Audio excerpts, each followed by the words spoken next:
Lu pernah denger nggak? Ada salah satu desa di Bali yang nggak bikin ogoh-ogoh setiap perayaan Nyepi. Dan alasannya bukan karena mereka nggak mau, tapi karena mereka dilarang. Itulah desa adat Renon. Ini bermula dari tahun 1986.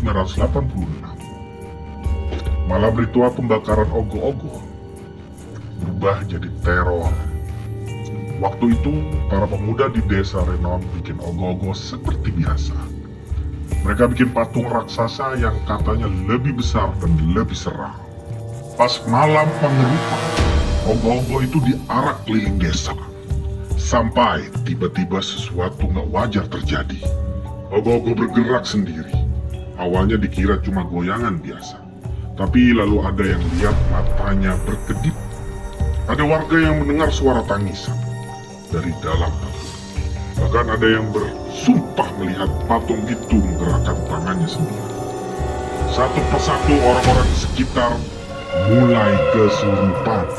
Mereka jatuh ke tanah, berteriak menangis dan bicara dengan suara yang bukan milik mereka.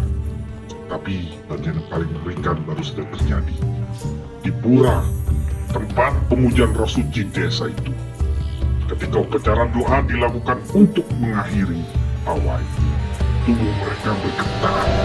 Dan ada yang bahkan menggambarkan bahwa mereka melihat bayangan hitam besar di atas langit desa.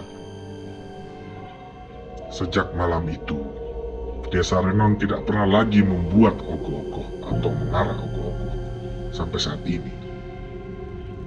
Tapi ada satu orang yang mencoba melawan larangan ini. Namanya Iwayan Suwarta, seorang warga desa yang pada tahun 1996 mencoba membuat ogoh-ogoh lagi. Dia pikir mungkin larangan itu hanya mitos.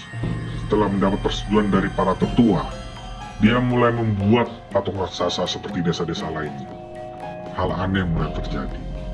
Ular hitam putih muncul di sekitar lokasi pembuatan ogoh-ogoh. Dan yang paling parah, saat Suwarta pergi ke pura untuk memohon restu, dia pun kesurupan. Dan sejak itu, tak ada lagi yang berani mencoba.